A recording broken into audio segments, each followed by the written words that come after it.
Since alam ko namin na hindi ka prepared, di ba? Pauline, do you feel any pressure right now? No, I don't feel any pressure right now. Confident! Ngayon, what is the role of your family in joining in this beauty pageant?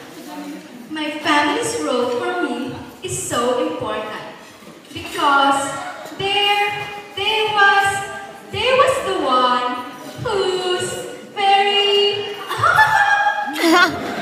oh my God, I'm so sorry. Hindi ko na kaya. Ay na yun. Diyan ay nasa Miguel nga po tayo. Sa ano yung sa Sa LRT, si Amalayo. Excuse me po, ma'am.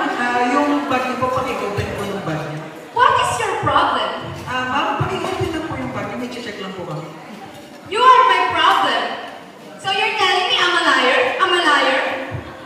You're telling me I'm a liar? So now you're making me look like I'm a liar? Okay, tama na po.